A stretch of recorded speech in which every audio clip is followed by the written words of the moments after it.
الحمد لله الحمد لله الذي لم يزل عالما قديرا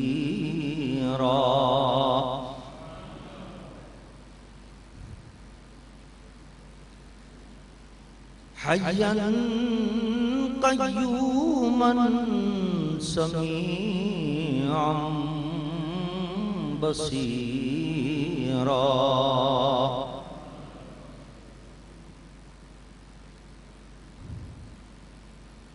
والصلاة والسلام على رسوله أرسله بالحق بشيرا ونذيرا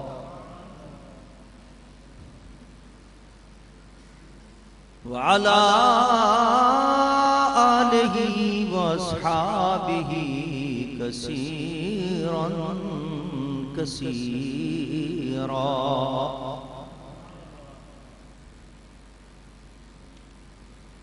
أما بعد فأعوذ بالله من الشيطان الرجيم بسم الله الرحمن الرحيم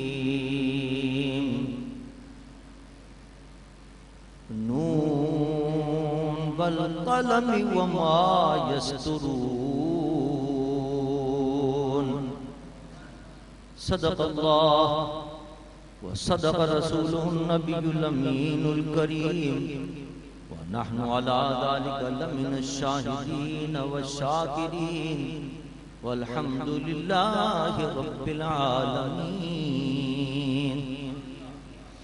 إن الله وملائكته يصلون على النبي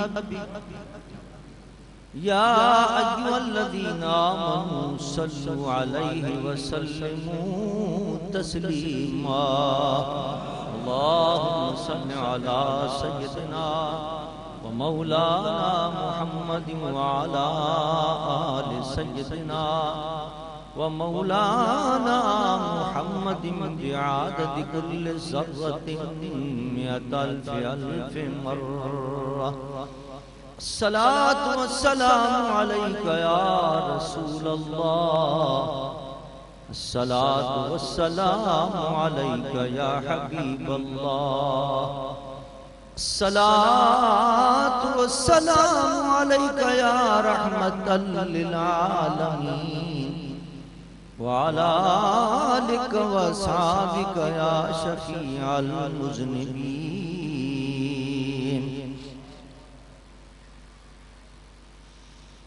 حمد و صلات کے بعد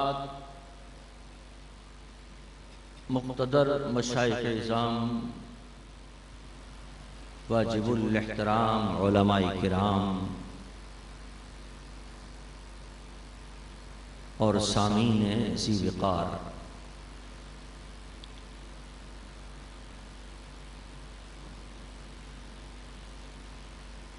آج ایک بار پھر ہم اللہ کے ایک مقبول بندے اللہ کے ایک مقرب بندے وقت کے ولی کامل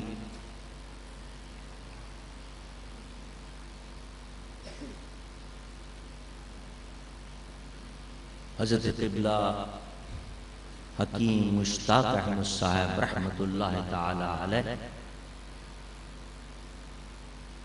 اور ان کے صاحبزادے حکیم زبیر احمد صاحب رحمت اللہ علیہ کے عرس مقدس کی تقریب میں حاضر ہیں اور اپنے اپنے دامنوں کو اللہ کی رحمتوں سے مالا مال کر رہے ہیں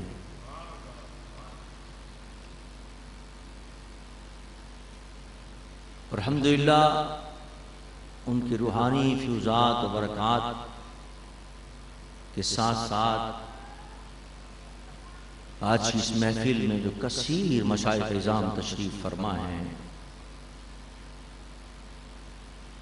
حضرت آغا پیر فتح ربی صاحب بھی تشریف فرما ہیں، مدینہ شریف سے آئے ہوئے حضرت عبداللہ صاحب بھی تشریف فرما ہیں، حضرت قبلہ سہو صاحب بھی تشریف فرما ہیں، اور آج شاستان سے تعلق رکھنے والے ماشاءاللہ وہ بھی تشریف فرما ہیں۔ ان کی وجہ سے اس محفل کی رونقیں دوبالا ہو گئی الحمدللہ۔ حکیم صاحب قبلہ رحمۃ اللہ تعالی علیہ کے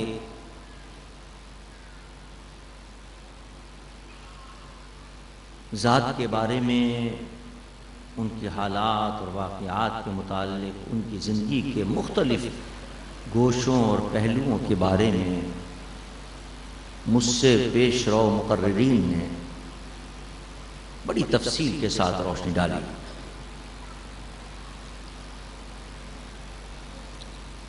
ان کی زندگی کا جو سب سے اہم پہلو تھا اپنے مرشد کی خدمت اور ان کا ادب، جس نے ان کو ولایت کی اعلیٰ مرتبوں پر فائز کر دیا تھا، اور اس کی کیا اہمیت ہے دین کے اندر اور ہمارے اسلام کے اندر۔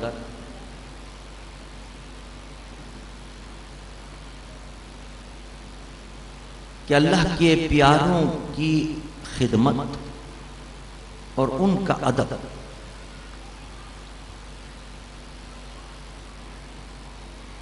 یہ انسان کو کہاں سے کہاں پہنچا دیتا ہے۔ اس کے بارے میں میں نے قرآن پاک کی ایک آیت تلاوت کرنے کی سعادت حاصل کی ہے۔ مختصراً اس کے چند تفصیلی نکات عرض کرتا ہوں، جس سے حکیم صاحب قبلہ کی سیرت پر بڑا واضح روشنی پڑتی ہے۔ اللہ فرماتا ہے نون والقلم وما یسطرون،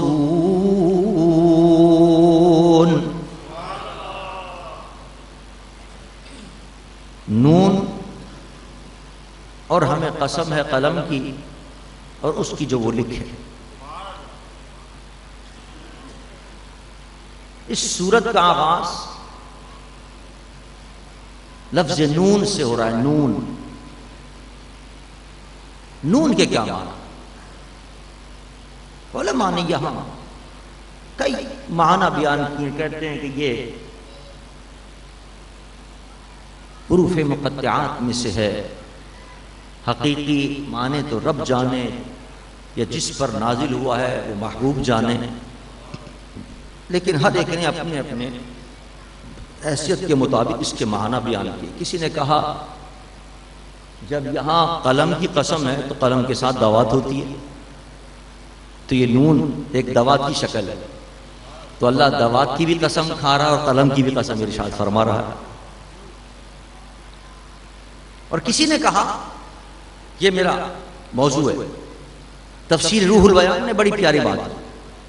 صاحب تفسیر روح البیان کہتے ہیں کہ نون عربی میں کہتے ہیں مچھلی کو، نون کہتے ہیں مچھلی کو، اور نون والقلم میں اللہ تعالی مچھلی کی قسم ارشاد فرما رہا ہے کہ ہمیں مچھلی کی قسم۔ مچھلی اتنی معزز کیسے ہو گئی کہ اللہ قرآن میں اس کی قسم ارشاد فرما رہا ہے۔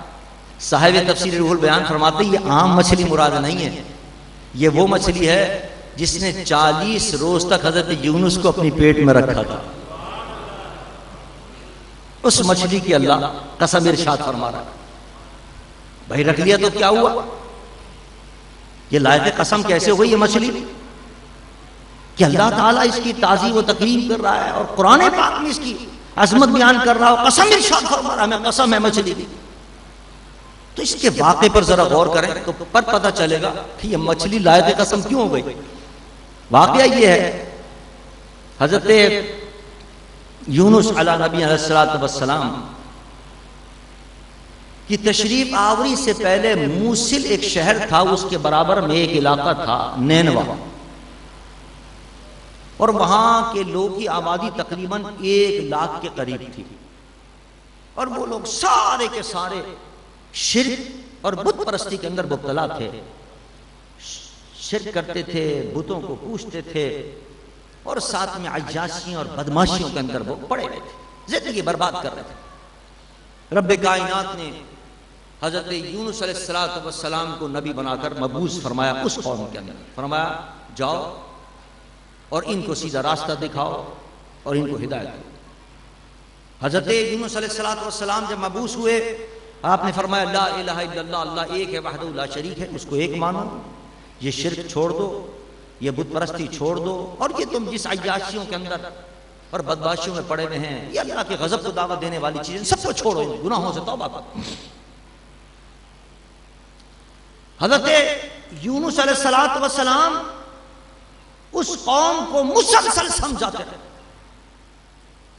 ایک دن کی بات نہیں، 2 دن کی بات نہیں، 1 ہفتے کی بات نہیں، مہینے کی بات نہیں، کتابوں میں لکھا ہے 40 سال ان کو سمجھاتے رہے، 40 سال۔ اللہ تعالیٰ بھی ڈھیل دیتا ہے، کسی قوم پر جب عذاب نازل کرتا ہے تو پہلے ڈھیل دیتا ہے۔ 40 سال ان کو سمجھایا حضرت یونس، اب بھی سدھر جاؤ، اب بھی سدھر جاؤ، اب بھی وقت ہے سنبھلنے کا، سنبھل جاؤ، لیکن وہ قوم نہ مانی، راہ راست پر نہ آئی۔ تو حضرت یونس نے کہا کہ اب اللہ کا عذاب آنے والا ہے، اور دیکھو گھٹائیں آئیں گی، اور اس کے بعد پھر اس میں سے دھواں نکلے گا آسمان پر، اب پھر آئے گی اللہ کا عذاب اور تم سب تباہ برباد ہو جاؤ، بس اب آنے والا عذاب، بہت ہو گئی، اب 40 سال ہو گئے سمجھاتے سمجھاتے۔ اور یہ کہہ کر آپ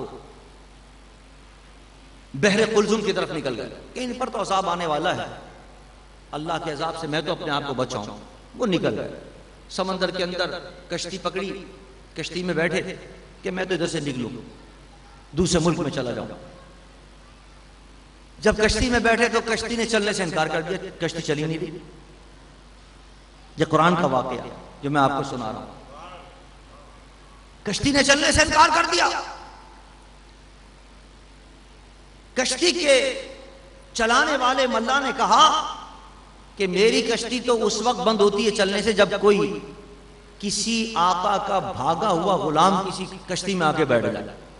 آج میری کشتی کے اندر کوئی اپنے آقا کی اجازت کے بغیر کوئی آیا ہے، آقا کی اجازت کے بغیر کوئی آیا ہے، اس لیے کشتی نہیں چل رہی ہے۔ اب وہ آدمی جب تک اس کو ڈالیں گے نہیں ہم پانی کے اندر، اس وقت تک ہی چلے گی نہیں کشتی۔ انہوں نے کہا بھائی وہ کون ہے، یہ کیسے پتہ چلے کہ وہ کون ہے جو اپنے آقا کا بھاگا ہوا ہے؟ کہتے ہیں کہ قرعہ ڈالا۔ انہوں نے کہا چلو قرعہ ڈالتے ہیں، سب کے نام ہوگا، جتنے کشتی میں بیٹھے ہیں سب کے نام کا قرعہ ڈالا۔ قرعہ ڈالا، جب قرعہ ڈالا پہلی مرتبہ حضرت یونس علیہ السلام کا نام آ گیا اس کے۔ انہوں نے کہا نہیں ہے تو دوبارہ ڈالو خود۔ دوسری مرتبہ قرعہ ڈالا، پھر حضرت یونس کا نام آ گیا۔ تیسری مرتبہ قرعہ ڈالا، پھر حضرت یونس علیہ السلام کا نام آ گیا۔ انہوں نے کہا بھائی یہی ہے جو اپنے آقا سے اجازت کے بغیر آیا ہے، لے ڈالو اس کو پانی کے اندر۔ چنانچہ لوگوں نے مل کر حضرت یونس علیہ السلام کو پانی میں ڈال دیا۔ ادھر اللہ نے حکم دیا، یمن کے اندر تھی وہ مچھلی، کہا جاؤ بحر قلزم کے اندر، ہمارا ایک نبی پانی میں جا رہا ہے، اس کو اپنے نگل لو، اس کو مچھلی کو حکم نگل لو۔ یونس علیہ السلام کو لیکن دیکھو، اب یہ الفاظ ہیں جو حدیث کے اندر آتے ہیں، لیکن دیکھو میں نے تمہاری غذا نہیں بنایا اس کو، لہذا یونس کو اپنی پیٹ کے اندر بحفاظت رکھنا، ان کے کسی ہڈی کو بھی ایزا نہ پہنچے، ان کے کسی جسم کے کسی حصے کو ایزا نہ پہنچے۔ مچھلی نکل گئی، حضرت یونس علیہ السلام کو بڑے حفاظت کے ساتھ وہ مچھلی اپنے اندر لے گئی۔ حضرت یونس علیہ السلام اس مچھلی کے پیٹ میں رہے، اب وہ جناب تیرتی پھری، اور اللہ نے اس کو صاف شفاف بنا دیا آئینے کی طرح، باہر کی سیر بھی آپ کرتے تھے، اس میں سے نظر آتے تمام عجائبات قدرت نظر آتے تھے۔ 40 روز آپ اس مچھلی کے پیٹ کے اندر رہے، اللہ، اور پھر وہاں سے کیسے نکلے؟ قرآن کہتا ہے، اللہ فرماتا ہے وَظَنُّونَ إِذْ ذَهَبَ مُغَاضِبًا فَظَنَّ أَن لَّن نَّقْدِرَ عَلَيْهِ فَنَادَىٰ فِي الظُّلُمَاتِ اللہ الہ الا انت سبحانک انی کنت من الظالمین فاستجبنا له ونجیناہ من الغم وَكَذَلِكَ نُنْجِي الْمُؤْمِنِينَ۔ اللہ فرماتا ہے کہ وہاں ظلمت تاریکی تھی، اور اس تاریکی کے اندر رات کی تاریکی، پھر پانی کی تاریکی، بادلوں کی تاریکی، اور اس کے اندر پھر مچھلی کے پیٹ کی تاریکی۔ ان تاریکی کو اندر ہمیں یاد کیا یونس نے، اور یہ الفاظ کہے لا الہ الا انت سبحانک انی کنت من الظالمین۔ اللہ فرماتا ہے ہم نے ان کی مشکل آسان کر دی اور ان کو وہاں سے رہائی عطا فرما دی۔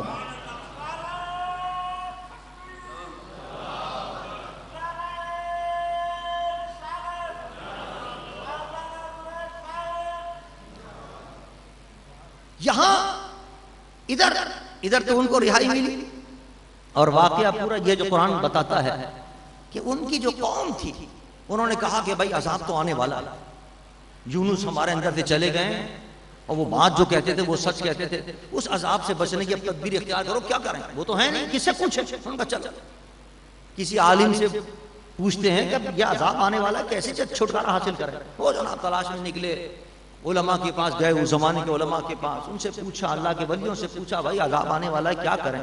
انہوں نے بتایا کہ یہ پڑھا کرو یا حی یا قیوم، اور بھی الفاظ آئے ہیں حدیث کے اندر کئی الفاظ، یہ پڑھا انہوں نے۔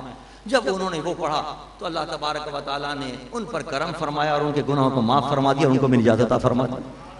یہ پورا واقعہ قرآن پاک کے اندر آیا ہے، کچھ تفاصیل احادیث کے اندر آئی جو میں نے آپ کو سنائی۔ اب اس واقعے سے چند باتیں پتہ چلیں۔ دیکھیے پہلی بات تو پتہ یہ چلی، پہلا فائدہ تو یہ پتہ چلا کہ مچھلی جس نے حضرت یونس علیہ السلام کو صرف 40 روز رکھا اپنے پیٹ کے اندر، وہ مچھلی اتنی معزز ہو گئی، اتنی محترم ہو گئی کہ قرآن پاک کے اندر اللہ نون والقلم میں کہہ کر اس مچھلی کی قسم ارشاد فرما رہا ہے، اس مچھلی کی عزت کو اور مقام کو بیان کر رہا ہے۔ وہ مچھلی کہ جس نے صرف 40 روز حضرت یونس کو اپنی پیٹ کے اندر رکھا، وہ مچھلی اگر معزز و مکرم ہو سکتی ہے تو جس ماں نے، جس کا نام بی بی آمنہ تھا، امام الانبیاء کو اگر 9 مہینے اپنے پیٹ میں رکھا ہے تو وہ ماں کتنی معزز و محترم ہے۔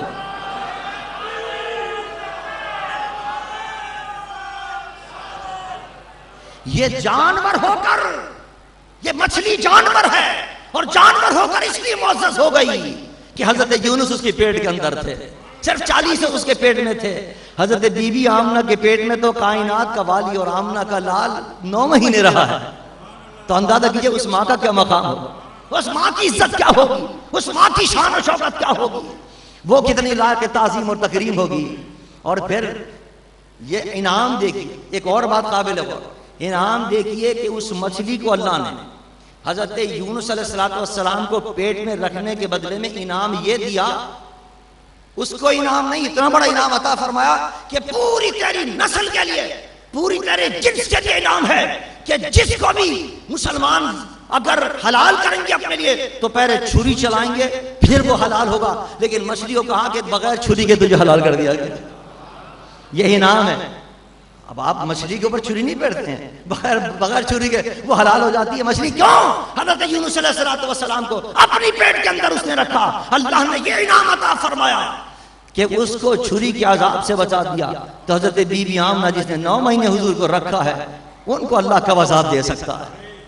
اب ذرا غور تو کریں، کیسے بدبخت لوگ ہیں۔ بعض کہتے ہیں کہ نہیں معاذ اللہ ثم معاذ اللہ، حضرت بی بی آمنہ جو تھیں وہ مسلمان نہیں تھیں، معاذ اللہ ثم معاذ اللہ۔ بعض لوگوں کا عقیدہ ہے وہ کہتے ہیں نہیں وہ تو جنت میں نہیں جائیں گے، معاذ اللہ ثم معاذ اللہ۔ ارے کوئی پوچھے تو صحیح، حضور سرور کائنات صلی اللہ علیہ وسلم جس پیٹ کے اندر رہے، حضور نے فرمایا اور میرے آقا نے خود فرمایا کہ میں پاک ارحام اور اسلاب کے اندر منتقل ہوتا رہا ہوں، میرا نور جو تھا وہ پاک اسلاب اور ارحام میں منتقل ہوتا رہا۔ یعنی حضور کے ارشاد کا مطلب یہ ہے کہ میری ماں سے لے کر حضرت آدم تک جتنی میری پوری کی پوری جو شجرہ ہے اس کے اندر کوئی ناپاک نہیں ہے، سارے پاک ہی پاک ہیں، میری آبا و اجداد ہر قسم کی نجاست سے پاک ہیں، رجس کی نجاست سے پاک ہیں، گناہوں کی نجاست سے پاک ہیں، حتیٰ کہ شرک کی نجاست سے بھی پاک ہیں۔ حضور کے آبا و اجداد اور حضور کی والدہ محترمہ بھی شرک کی نجاست سے پاک ہیں۔ ہمارا عقیدہ ہے کہ وہ حضور کی والدہ محترمہ تھیں، وہ بھی جنت میں جائیں گی، وہ بھی جنت میں، حضور کی والدہ ہے، حضور ان کے پیٹ میں رہیں۔ بھلا ایسا کیسے ہو سکتا ہے کہ جو کائنات کو بخشوا کر لے کے جائے جنت میں، اس کی والدہ جنت میں نہیں جائے؟ کیسا عجیب عقیدہ بعض لوگ، لیکن نہیں، الحمدللہ ہم اہل سنت والجماعت کا عقیدہ ہے کہ حضور کی والدہ تھیں، وہ بھی جنت میں ہوں گی انشاءاللہ۔ ایک بات تو یہ پتہ چلی۔ اچھا اور دیکھیے دوسری بات جو اصل میرا موضوع ہے کہ اس مچھلی نے حضرت یونس علیہ السلام کی خدمت بھی کی۔ بھئی 40 روز تک اپنے پیٹ میں رکھا نا، اور لی پھری ہوں سارے بحر قلزم کے اندر، ادھر سے ادھر، ادھر سے ادھر تفریح کراتی تھی حضرت یونس علیہ السلام کو، وہ بیٹھے اندر سے تفریح کیا کرتے تھے، خدمت بھی کر رہی تھی۔ اور ادب کتنا کیا، ادب کتنا کیا، مچھلی کھا جائے، منہ میں لینے سے پہلے سب سے پہلے تو اپنے جبڑوں سے اور دانت سے کچل دیتی ہے آدمی کو، خون نکل جائے اس کا، لیکن نہیں، حضرت یونس کو ذرہ برابر اس نے تکلیف نہیں پہنچائی، کوئی ایزا نہیں پہنچائی، آپ کی ہڈی کو، آپ کے جسم کو، آپ کے روئے کو، کسی چیز کو کوئی نقصان نہیں پہنچا، کسی اس کے دانت سے کوئی نقصان نہیں پہنچا۔ اس نے حضرت یونس علیہ السلام کی خدمت بھی کی 40 روز تک، اور ادب بھی کیا۔ خدمت اور ادب کے سلے میں اللہ نے یہ مقام عطا کیا کہ قرآن نے اس کے قسم ارشاد فرما کے ہمیں اور آپ کو بتا دیا کہ تم بھی اللہ کے پیاروں کی خدمت بھی کرو، ادب بھی کرو، تم بھی لائق قسم بندے چلے جاؤ۔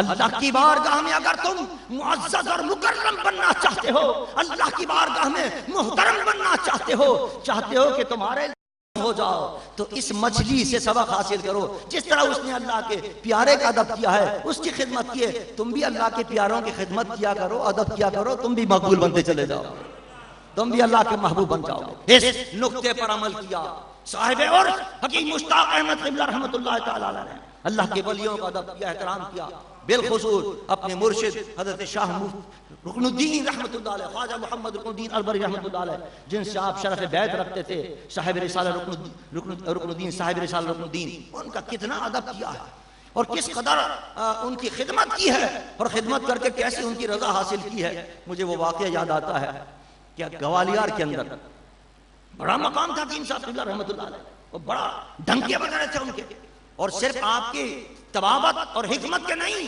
بلکہ روحانیت کے بھی۔ وہاں کا جو گوالیار کا نواب تھا وہ آپ کا ادب اور احترام کرتا تھا، اور بڑے آپ کے متقدین تھے سارے کے سارے، اور آپ کے قلم میں اللہ نے وہ اثر رکھا تھا جس کو جو لکھ دیا شفا ہو گئی۔ اسی اسنا کے اندر گوالیار کے اندر حضرت مولانا نعیم الدین مراد آبادی رحمۃ اللہ تعالی علیہ کی تشریف آوری ہوئی۔ مولانا نعیم الدین مراد آبادی رحمۃ اللہ علیہ، اعلیٰ حضرت فاضل بریلوی، حضرت شاہ مولانا احمد رضا خان رحمۃ اللہ تعالی علیہ کے چہیتے اور لاڈلے، ان کے شاگرد ہیں، ان کے خلیفہ ہیں، اور جو مشہور کنز الایمان ان کا ترجمہ ہے، ان پر جو تفسیر ہے خزانہ العرفان، وہ آپ ہی کی لکھی ہوئی تفسیر ہے، کوئی معمولی مقام تو نہیں ہے مولانا نعیم الدین مراد آبادی رحمۃ اللہ تعالی علیہ۔ آج پاکستان میں جتنے مدارس دعینیہ ہیں، جامع نہیں یہ آپ کے کراچی کے اندر بھی ہے، لاہور میں، وہ سارے انہی کی ذات کی طرف منسوب ہیں، وہاں سے فیض نکلا ہے، انہی کے نام سے لوگوں نے نعیمیہ نکالی۔ اب آپ اندازہ کیجئے مولانا نعیم الدین مراد آبادی کا کیا مقام اور مرتبہ ہے، علماء کے اندر مسلم ان کا مرتبہ ہے، اور اعلیٰ حضرت کا خلیفہ ہو، اور اعلیٰ حضرت کا چہیتا اور لاڈلا خلیفہ ہو، تو کوئی کلام ہی نہیں کر سکتا ان کی عظمت کے بارے میں۔ وہ تشریف لائے گوالیار کے اندر، ایک محفل ہوئی، بڑی محفل کے اندر بڑے بڑے لوگ وہاں موجود تھے، حکیم صاحب قبلہ صاحب عرس تشریف لائے۔ جب محفل میں آئے تو سارے لوگ کھڑے ہوئے ادب سے اور احترام سے، بڑے بڑے نواب بھی اور خان بھی سب کھڑے ہو گئے، اس زمانے کے جو پارلیمنٹ کے ممبر تھے وہ بھی کھڑے ہو گئے، اور بڑے ادب کے ساتھ حکیم صاحب کو بٹھایا مسند پہ لے جا کے۔ مولانا نعیم الدین مراد آبادی حیران، کون صاحب ہے جن کا لوگ اتنا ادب کر رہے ہیں، احترام کر رہے ہیں؟ تو لوگوں نے وہاں ان کا تعارف کرانا شروع کیا، اور یہ بہت بڑے شیخ ہیں اور بہت بڑے مشائخ میں سے ہیں اور بہت بڑے کامل ولی ہیں اور بہت بڑے حکیم ہیں، اور بڑی بڑی تعریفیں کرنی شروع کی۔ حکیم صاحب نے کہا چپ رہو، خاموش، میں اپنا تعارف خود کراتا ہوں۔ یہ بات دیکھنے کی، اب وہ تعریف ہو رہی ہے، تعریف میں تو انسان کا دل نفس اور پھول جاتا ہے، ہاں اور تعریف کرو میری، دو چار جو نہیں بھی ہوتے وہ بھی میری شان میں کہہ دو، وہ تو حقیقت بیان کر کے ساری باتیں، لیکن یہاں نے فرمایا نہیں، میری تعریف نہیں ہوئی، میں خود تعارف کرتا ہوں. مولانا نعیم الدین غازی سے کہتے ہیں حضرت میرا تو صرف اتنا تعارف ہے کہ میں حضرت شاہ رخ الدین رحمۃ اللہ علیہ کی جوتی اٹھانے والوں میں سے ہوں.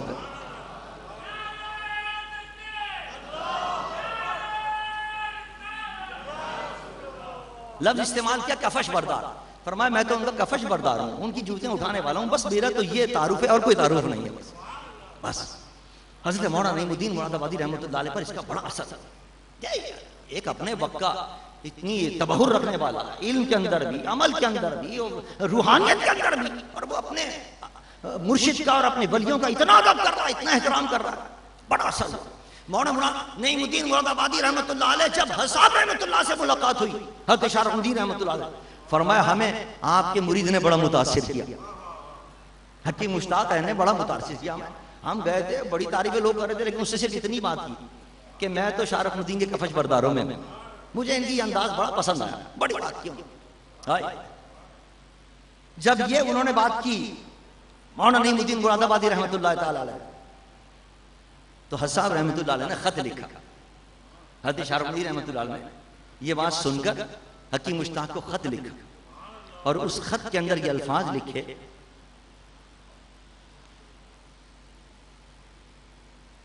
مولانا لکھا حکیم مشتاق، یہ نعیم الدین مراد آبادی نے مجھے یہ واقعہ سنایا ہے، اور ان کی تاثرات جو انہوں نے مجھے بیان کیے ہیں، ان کے تاثرات سن کر فقیر کو بہت خوشی حاصل ہوئی، فقیر کو بہت خوشی حاصل ہوئی. اور فرمایا ہمارے دل سے دعا نکلی کہ اللہ تعالیٰ تمہیں خوب نوازے، اللہ تمہیں خوب نوازے. اور یہی نہیں، اب فقیر یہ چاہتا ہے کہ تم عالم غیب کی طرف متوجہ ہو جاؤ اور عالم غیب کی طرف توجہ کرو. حکیم مشتاق قبلہ فرماتے ہیں کہ جب یہ خط میرے مرشد کا میرے پاس آیا ہے، اور جب میں نے یہ الفاظ پڑھے جو مرشد نے لکھے کہ ہم یہ چاہتے ہیں کہ تم عالم غیب کی طرف متوجہ ہو جاؤ، بس یہ پڑھنا تھا کہ عالم غیب کے پردے میرے لیے کھلتے چلے گا تمام کے تمام.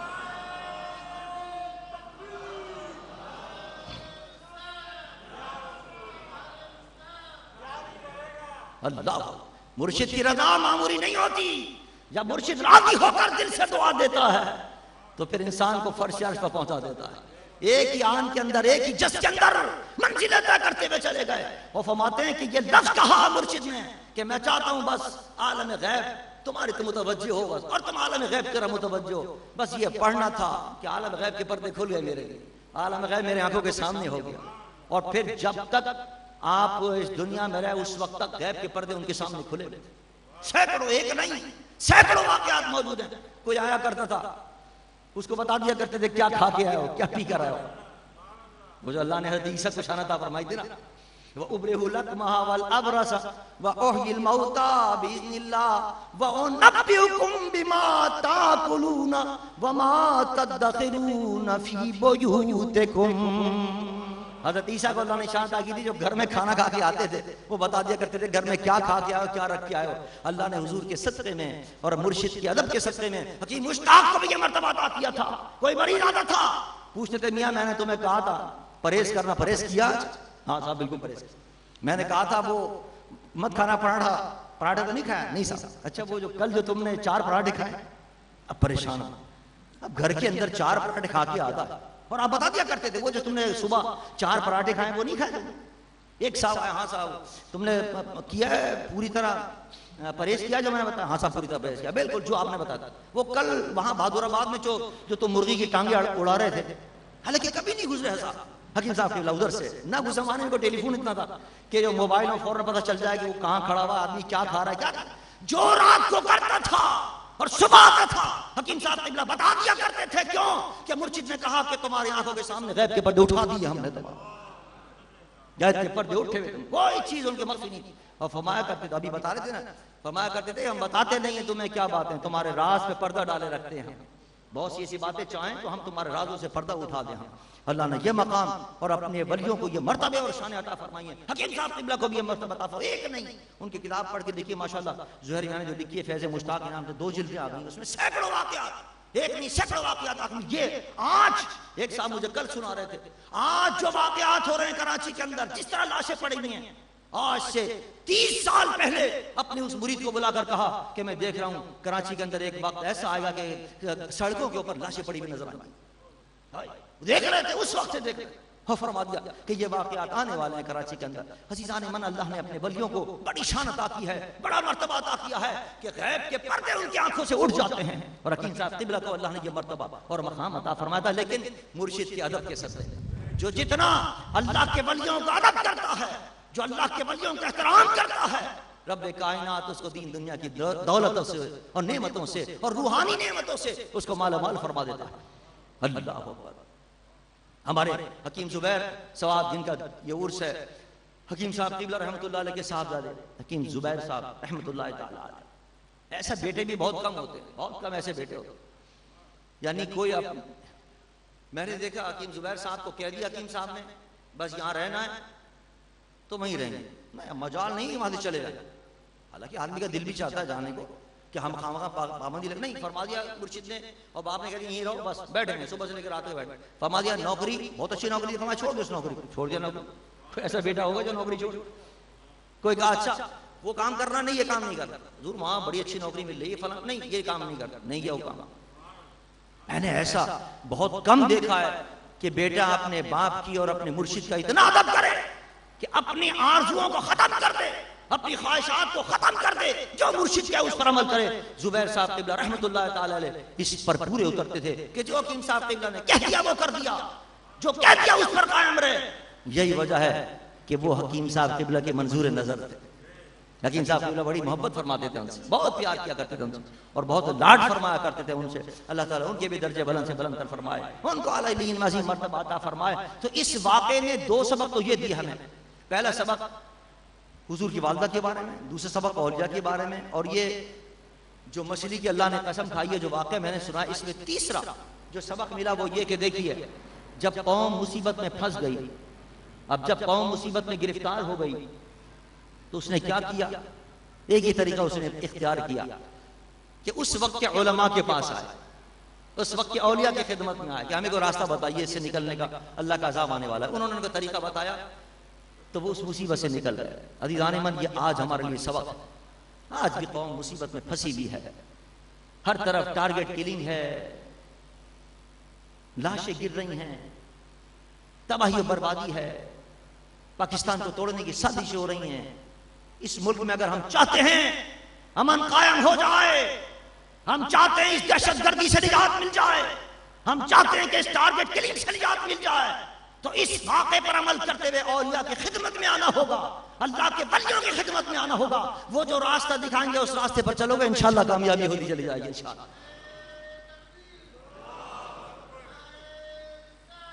امن ملے گا تو ان اللہ کے ولیوں کے آستانے پر ملے گا. حکیم صاحب قبلہ رحمت اللہ علیہ کے آستانے پر جہاں ملے گا امن، یہاں ولیوں کے آستانے پر آؤ اور یہاں سے جو حکم ملے اس پر عمل کرو، انشاءاللہ دین و دنیا میں کامیابی ملے گی انشاءاللہ. اس وقت اپنی انا کو ختم کرے ہر شخص اور اولیاء کرام اور علماء اعظام کے ارشادات پر عمل کرے تو انشاءاللہ ان مصیبتوں سے ہم نکل جائیں گے. یہ بھی عذاب ہے جو ہم پر مسلط ہے اور احادیث سینکڑوں موجود ہے. یہ وقت نہیں کہ میں اس پر عرض کروں کہ اللہ تعالیٰ کبھی کبھی جو اپنا عذاب مسلط کرتا ہے وہ اس صورت میں بھی ہوتا ہے کہ ایک دوسرے کو قتل کرتے ہیں، مارتے ہیں، کھا جاتے ہیں دوسرے کو، جیسے یہاں ہو رہا ہے، دوسرے کو کھانے اور کاٹ رہے ہیں اور قتل کر رہے ہیں. یہ اللہ کا عذاب ہے جو ہم پر مسلط ہے. اس عذاب سے چھٹکارا حاصل کرنے کا طریقہ یہی ہے کہ ہم اور آپ اللہ کے ولیوں کے آستانے پر آئیں، ان کے دامن سے وابستہ ہوں. اور تیسرا جو طریقہ اس میں بتایا گیا ہے وہ یہ ہے کہ اس کو ورد زیادہ رکھیں، لا الہ الا انت سبحانک انی کنت من الظالمین. حضرت یونس علیہ السلام 40 روز رہے مچھلی کی پیٹ کے اندر، اور اگر وہ یہ دعا نہ پڑھتے تو سنیے قرآن کیا کہتا ہے. رب کائنات فرماتا ہے کہ یہ حضرت یونس علیہ السلام نے یہ پڑھا، اگر وہ نہ پڑھتے تو کیا ہوتا؟ فلولا انہو کان من المسبحین للبس فی بطنہ الی یوم یبعثون. قرآن میں اللہ فرماتا ہے کہ اگر حضرت یونس یہ تسبیح نہ کرتے تو قیامت تک مچھلی کی پیٹ میں رہتے. قیامت یہ قرآن میں اللہ فرماتا ہے قیامت تک مشرق بیٹھے، لیکن انہوں نے یہ تسبیح پڑھی لا الہ الا انت سبحانک انی کنت من الظالمین، اللہ نے ان کی مشکل آسان فرما دی، اور اللہ نے فرمایا وَكَذَلِكَ نُنْجِي الْمُؤْمِنِينَ، اللہ فرماتا ہے اے مومنو آج اگر تمہیں کوئی مشکل پیش آ جائے اور پریشانی آ جائے تو یہی یونس والی تسبیح پڑھا کرو، اللہ تمہاری مشکلیں آسان فرما دے گا۔ حدیث مبارک کے اندر آتا سرکار بھی فرماتے ہیں کہ یہ یونس کی جو تسبیح ہے لا الہ الا انت سبحانک انی کنت من الظالمین، جب کوئی مسلمان کسی مصیبت میں پھنس جائے، گرفتار ہو جائے تو اس کو پڑھنا چاہیے کثرت کے ساتھ۔ آج جو کراچی میں مصیبتیں آ رہی ہیں، آفتیں آ رہی ہیں، ہمیں چاہیے اس قسم کی محافلیں سجائیں، اس قسم کی مجلسیں منعقد کریں جس میں یہ پڑھا جائے تاکہ اس کے پڑھنے سے اللہ تعالیٰ ان مصیبتوں کو ٹال دے، ان آفتوں کو ٹال دے، ان بلاؤں کو ٹال دے۔ ماشاءاللہ یہاں تو ہر ہفتے پڑھا جاتا ہے، ہر ہفتے یہاں روحانی محفل ہوتی ہے۔ حکیم صاحب قبلہ رحمۃ اللہ علیہ نے اپنی زندگی کے اندر آج سے 60 سال پہلے جو محفل شروع کی تھی الحمدللہ وہ محفل اسی طرح جاری ہے الحمدللہ۔ تو 60 سال پہلے شروع کی تھی مسجد اپنے حیدری دواخانے کے اندر، جو بندر روڈ میں دواخانہ ہے، 5 یا 6 آدمی تھے اس وقت، اور وہ فیض ایسا فیض پوری دنیا کے اندر فیض پہنچا الحمدللہ۔ حکیم صاحب قبلہ رحمۃ اللہ علیہ کا وہ آج بھی محفل الحمدللہ اسی طرح جاری ہے، پابندی کے ساتھ یہاں جمعے کو ہوتی ہے، عصر سے لے کے عشاء تک۔ ایسی محفلوں میں آیا کرو، ایسی محفلوں میں شرکت کیا کرو، اس میں یہ حضرت یونس والا وظیفہ بھی پڑھا جاتا ہے، دیگر انبیاء کے اولیاء کے وظیفے بھی پڑھے جاتے ہیں، کیونکہ سلسلہ عالیہ نقشبندیہ کا جو وظیفہ ہے بڑا جامع وظیفہ ہے جو ہم پڑھتے ہیں، وہ سلسلہ عالیہ نقشبندیہ کا ختم خواجگان، اس میں تمام اولیاء کے وظائف جو بتائے ہوئے وہ سارے جمع ہو گئے اس کے اندر، تو برکتیں زیادہ ہو جاتی ہیں۔ جب آپ ان کو پڑھیں گے تو انشاءاللہ اس کی برکتوں سے اللہ آپ کی دنیاوی اور دینی مشکلیں بھی آسان کرے گا، اور قوم کی مشکلیں بھی انشاءاللہ آسان ہو جائیں گی اور پریشانیاں دور ہو جائیں گی۔ اسی طرح گھر میں جا کر یہ کتابیں بھی پڑھتے رہنا چاہیے۔ ماشاءاللہ اب یہاں جو یہ فیض مشتاق کے نام سے ادارہ قائم ہو گیا ہے، اللہ کا شکر ہے، زہیر میاں کی قیادت کے اندر بڑا اچھا کام کر رہا ہے، کتابیں بھی دھڑا دھڑ چھپ رہی ہیں مختلف موضوعات کے اوپر، کیسٹیں بھی آ رہی ہیں، آڈیو ویڈیو اور کیا نام ہے سی ڈیز وغیرہ یہ تمام آ رہی ہیں۔ آج تک تو اس کا زیادہ زور ہے، بجائے اس کے کہ ہم لوگ سی ڈیز کسی گانے وغیرہ کی پڑھیں، یہ لے کے جائیں، اس کے اندر علماء کی تقاریر ہیں، مشائخ کی تقاریر ہیں، یہ آراز کی محفلیں ہماری، اس کے اندر نعتیں یہ سنیں تو اس سے ایمان تازہ ہوگا، ہمارے بچوں کے عقائد بھی درست ہوں گے، ہمارے عقیدے بھی درست ہوں گے، ہماری بہنوں کے بھائیوں کے جو گھر والے ہیں اہل خانہ کے عقائد درست ہوں گے۔ لہذا اس پر بھی آپ عمل کریں، خود بھی آیا کریں، ایسی محفلوں میں شرکت فرمایا کریں، اور اپنے گھروں کے اندر بھی رکھیں، ان کتابوں کو بھی رکھیں، ان کیا نام ہے کیسٹوں کو بھی، اور رکھیں ان چیزوں کو بھی ماشاءاللہ باقاعدہ پابندی کے ساتھ۔ انٹرنیٹ کے اوپر بھی یہاں کی محفلیں آتی ہیں، اس کو بھی آپ سنا کریں، اپنے دوست جو پوری دنیا کے اندر پھیلے ہوئے ہیں، اس وقت الحمدللہ یہ محفل ہماری پوری دنیا کے اندر لوگ دیکھ رہے ہیں، تو جہاں جہاں آپ کے دوست احباب ہیں ان کو بتائیں کہ الحمدللہ یہ انٹرنیٹ کے ذریعے تمام یہ محافل پڑھ وہاں لوگوں تک پہنچ رہی ہیں، اپنے گھر میں بیٹھ کر لوگ فیض حاصل کر سکتے ہیں۔ حکیم صاحب قبلہ رحمۃ اللہ علیہ کا اللہ تعالیٰ مجھے اور آپ کو سب کو ان اپنے ولیوں کے فیوزات سے مستفید ہونے کی توفیق عطا فرمائے، اور اس سانستانے کو اللہ قیامت تک شاد اور آباد رکھے، اور اس کے فیوزات کو اللہ قیامت تک جاری و ساری رکھے۔ وما علینا الا البلاغ المبین۔